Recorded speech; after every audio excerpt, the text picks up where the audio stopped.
Hey, are you a business owner, entrepreneur, or professional?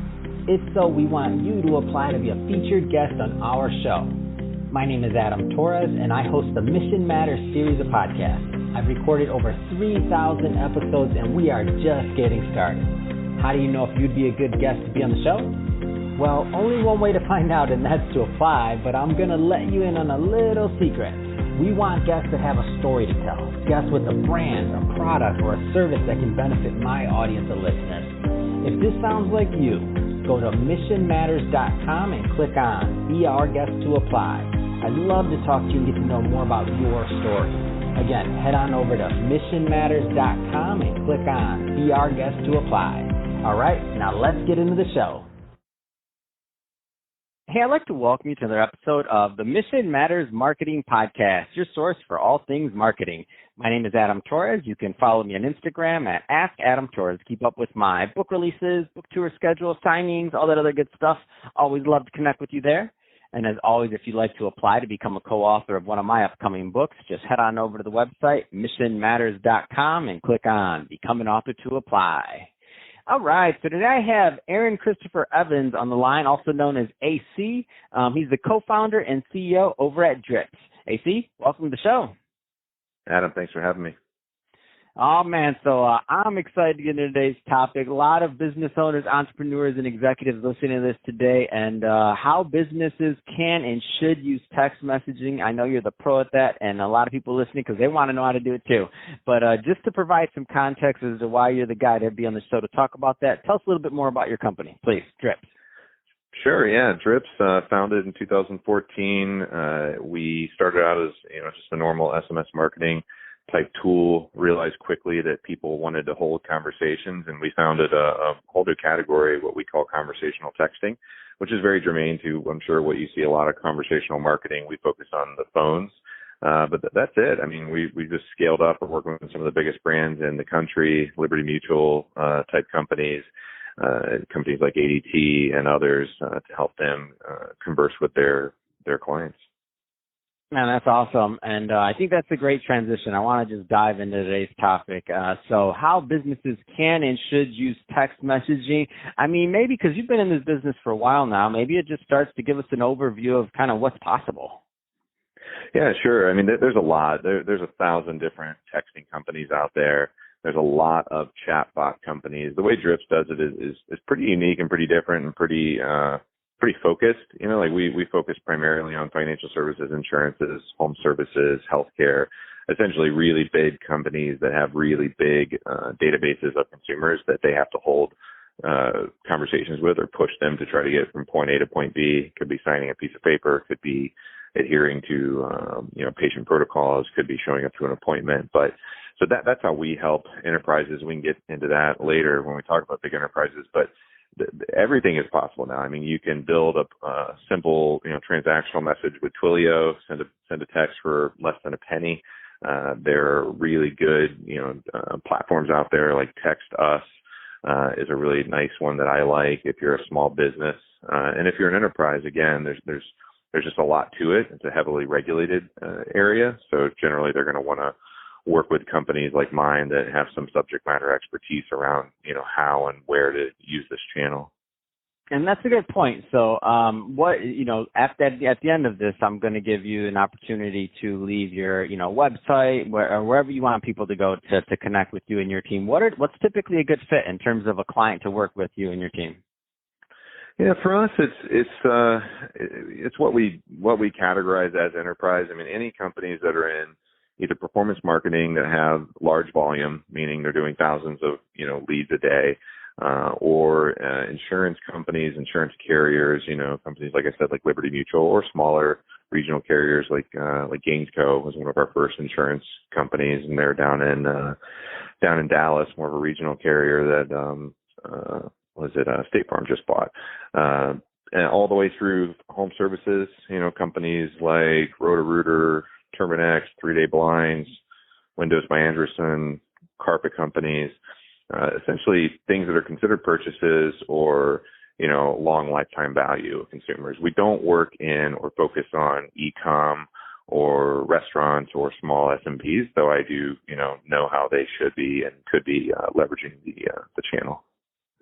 So I know that, every business you work with is going to have a different need, a different want, a different, problem to solve. But I know working with as many large clients as you have, that certain themes tend to arise. Where do you find people go wrong on these strategies? Like that happens just time and time again. You're like, oh man, we're going to be able to really help them with this. This is exciting.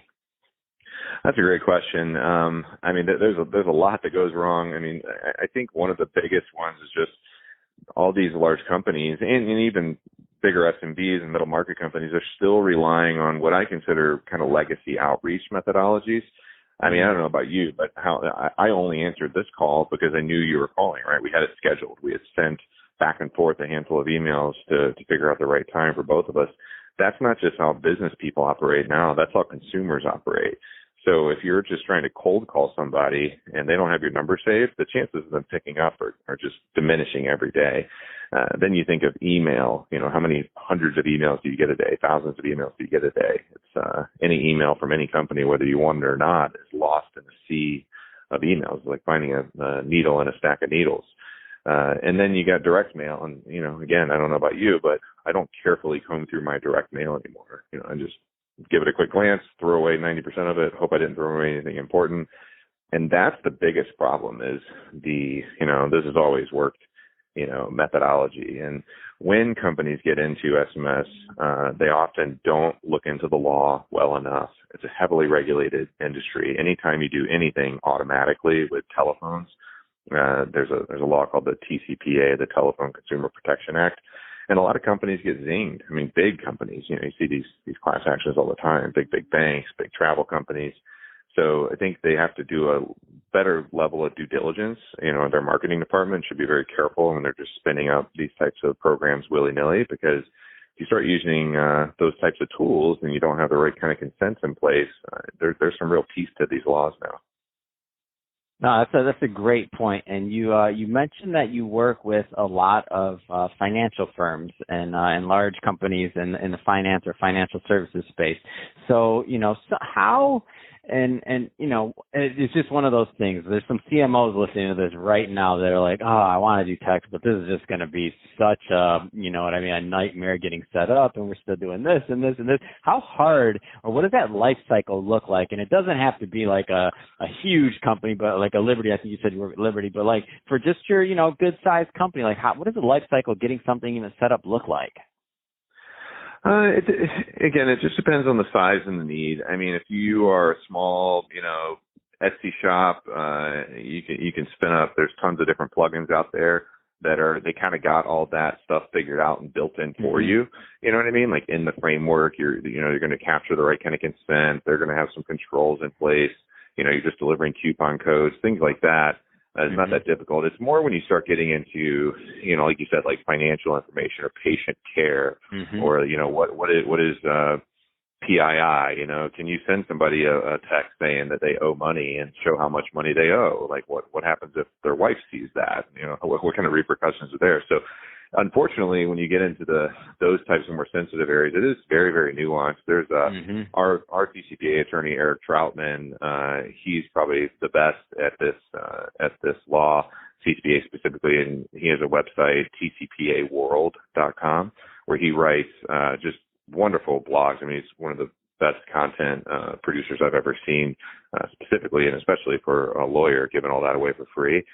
But I think just educating yourself on that kind of stuff, like understanding at least the basics, before you jump into something like this is of the utmost important. Understanding the difference between a marketing message and an administrative message. It's very different, understanding what pre-existing business relationships are versus prior express written consent. Very different. And unfortunately, there's tons of nuance to it. So, AC, we've gone through, kind of some of the compliance side and setting it up and all that. But, on the other side of this, so once the company goes through, getting it set up, getting everything going, what kind of responses have you heard from the companies themselves on, once they're on the other side of having this done? Oh, yeah, great questions. The responses have been phenomenal.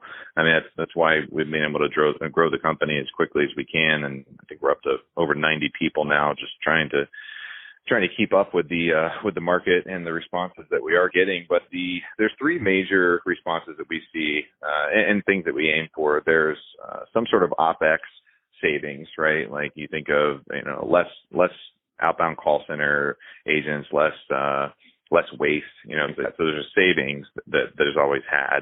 Then there's a performance lift. So if you're just using a call center and some direct mail and some email, and you layer in Drips or a system like it, your contact rate, engagement rate, sell-through rate, quote rate, whatever it is going to profoundly increase. So you have a performance lift there.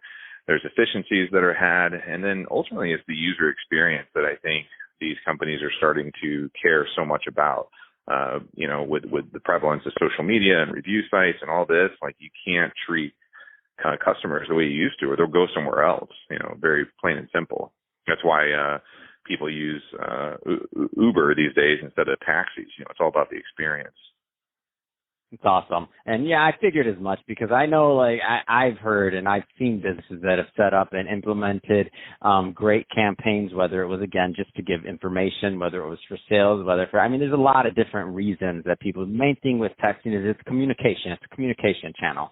So I've seen so many people benefit from it, and I've benefited as a consumer. Like, there's a couple of companies that obviously set it up, and they that's how they market to me, and that's how I interact with them. A simple example, and I guess this would be the most rudimentary, simple example, is I have a dentist appointment next week, and I got my confirmation by text, and I just hit the yes, and it's done, and I don't have to deal with it. Before, once upon a time, that was a phone call, and that was back and forth, and that was a number I didn't have saved in my phone, so I never answered it, and that was like me going to the dentist like, oh, you never replied, so we didn't know. That happened to me once, and I'm like, well, why am I going to answer your call? I don't, like...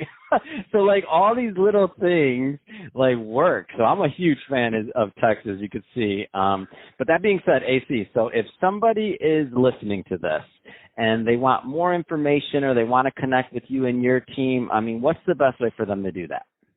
Yeah, simple. It's just drips.com. We have a blog there, news there, a ton of information there. Link outs should be there to, like I said, tcpaworld.com, Eric's, our counsel's blog, if they're interested in more of the regulatory side of things. But yeah, we have, we got web chat on there if they want to ask questions. We're always happy to help. Like, while we do work with upper, middle market and enterprise companies, we don't disqualify people before we talk to them. We always are happy to point them to something that's more appropriate for them to get them going in this channel. It's something every company should be doing. I'm seeing it speed up now. So it's kind of like email in the 1990s or social media, 5-10 years ago. It's like you just have to have a strategy for texting now. Fantastic. Well, AC, really appreciate you coming on the show today and sharing more about your background, all the great things you're doing over at Drips. And to the audience, as always, thank you for tuning in. Hope you got a lot of value out of this. If you did, don't forget to subscribe to the podcast, leave me a review in the Apple iTunes Store. And if you're watching this on our YouTube channel, Mission Matters Marketing, definitely give us a subscribe there, but also leave us some comments on the video. Love to know what kind of projects and things that you're working on. And AC, thanks again for coming on the show. Thanks, Adam.